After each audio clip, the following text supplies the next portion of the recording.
Bonjour tout le monde, j'espère que vous allez bien. Aujourd'hui on se retrouve dans cette vidéo pour un nouveau challenge. Alors ça fait vraiment très longtemps que j'ai pas fait de challenge et là j'avais envie d'un nouveau, voilà, de changer un petit peu. Donc vous l'avez vu dans le titre, aujourd'hui nous allons faire un reverse challenge. Alors je me suis inspirée totalement de ce qui se fait dans les vidéos beauté maquillage. Je vais vous expliquer tout de suite, vous allez tout de suite comprendre. C'est de faire la création à l'envers.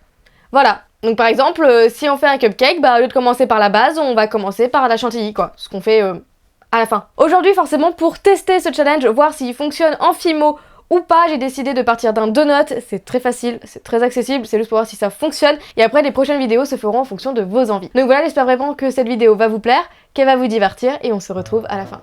Comme d'habitude, on se retrouve avec ce double plan, donc avec mes mains ici et ma tête là.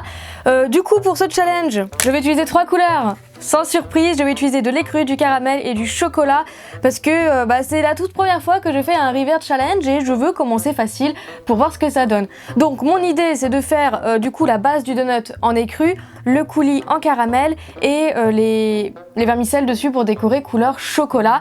Est-ce que je vais réussir? Je sais pas, j'ai décidé du coup de faire un donut pour avoir une création en 3 étapes seulement, donc une création plutôt facile pour commencer. 3 étapes, je vais commencer par la dernière, du coup les vermicelles en chocolat. Donc je pense que ça va suffire, je vais pas faire un donut trop gros. Donc je vais commencer par chauffer ma pâte puisqu'elle est assez rigide. J'ai quelques outils à côté de moi, j'ai rouleau, scalpel, lame, aiguille, les outils qui m'aident à faire un donut. Donc je vais commencer par faire les vermicelles. Donc pour ça je fais un boudin assez fin, couleur chocolat. Ils vont être complètement aplatis, hein. Je vais devoir le faire à l'envers en plus. Genre retourner, vous savez, en plus de commencer les étapes dans ce sens-là. Ça va être galère. Bon, cette épaisseur, ça me paraît bien pour faire des vermicelles, vous en pensez quoi? Enfin, je dis ça, mais j'aurai vos réponses que bien plus tard. C'est parti, hein, je vais couper plein de petits vermisseaux. Bon, je pense qu'il y en a assez. Et là, l'idée, c'est... j'en ai aucune idée. Je pense que ce qui est pertinent, est-ce qu'il y a quelque chose de pertinent dans cette challenge, c'est de les placer déjà comme si je les mettais sur mon donut. Donc je vais essayer de les mettre en... peut-être déjà en cercle. J'essaie de pas trop les écraser, hein. Oh là là. Donc faut imaginer le trou de donut au centre. Genre un truc comme ça. Est-ce que ça vous paraît bien? C'est à peu près bien réparti, non? Puis peut-être un peu trop bas. Non? Bon, on va dire que la 3e étape est faite. D'accord, donc là on va passer à la seconde étape qui est le fait de rajouter le coulis couleur caramel. Donc ma pâte est assez dure. Bon, étant donné que c'est un coulis, il doit être assez fin. Je vais tout faire à la main, je vais même pas utiliser l'emporte-pièce ni rien, je sens que ça va être un carnage. Je fais une boulette. Ok, et maintenant je vais l'aplatir. C'est trop épais ça. Oui, c'est trop épais. J'ai mis trop de pâte. Et là du coup on l'aplatit et je fais volontairement plus fin sur les côtés, enfin sur les bords plutôt, puisque c'est un cercle. Ok, voilà. Par contre, je fais le trou avant ou après avoir posé les vermisseaux? Je pense qu'il faudrait faire le trou avant, non? Puisque les vermisseaux, on les pose lorsque le trou est déjà là. Enfin, en tout cas, moi, c'est comme ça que je fais mes donuts. Bon, du coup, je vais suivre ma logique, je vais faire le trou avant. Je crois que ça va être la seule et unique chose que je vais faire dans le bon sens dans ce tuto, c'est de réaliser le trou du donut après avoir fait le nappage. Oui, je peux pas faire un trou sur un truc qui n'existe pas encore, quoi, vous êtes d'accord? Bon, on va pas chipoter pour ça, d'accord? Bon, je pense que le trou du nappage est assez bien comme ça. On va dire oui, de toute façon vous n'êtes pas là pour me répondre, malheureusement. Bon, est-ce que ça vous convient? Bon, du coup on retourne et on va mettre ça sur les vermisseaux.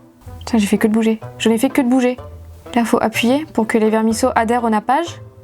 Je crois que j'ai tout écrasé. Ah, ça va. Ça va. Bon, là, ça va pas du tout. Ouais, mais bon, du coup, je peux pas vraiment les retoucher, quoi, parce que sinon, ça perd du challenge.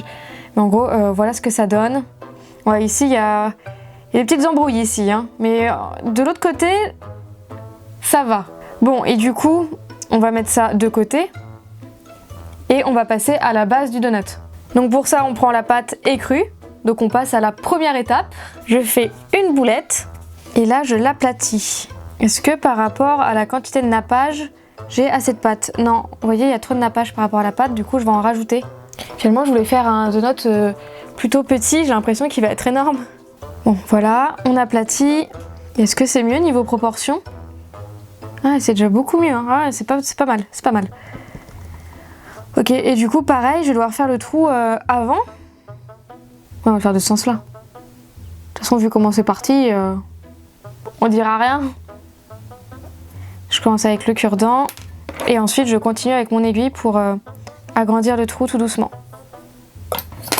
Ok. Et du coup, là, on va mettre la base sur le nappage. Oups, il y a un vermicelle qui se casse. Oui, je remets juste le vermicelle que j'ai déplacé. Hein. Il était ici. Il y a sa marque. Je crois que j'ai mis un peu trop de pâte pour la base.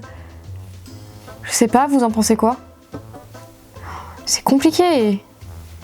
Je serais bien tentée de refaire le trou, mais je peux pas. Il est pas terrible ce donut. Mais quelle idée de merde.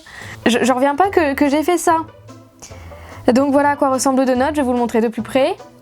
Donc voilà, on est sur des vermicelles quand même un peu écrasés, mais ça va. Mais ils sont un peu écrasés quand même, hein. On voit qu'il y a du relief qui est un petit peu parti. Le coulis, enfin la ganache, pas terrible. Et la base, finalement j'ai mis trop de pâte, j'aurais peut-être pas dû en rajouter. Du coup il est disproportionné, il est pas très beau. Ouais, pas terrible tout ça, hein. Ce donut, je ne vais pas le garder, vous voyez ce que je veux dire. Mais je pensais quand même que ça allait être pire. Donc ça va. Pour un tout premier River Challenge, ça passe. Je trouve personnellement que ça passe. Et vous n'hésitez pas à me dire en commentaire ce que vous en pensez, si vous trouvez que ça passe ou absolument pas du tout, hein, parce que c'est possible. Oui bien, que dire de ce challenge?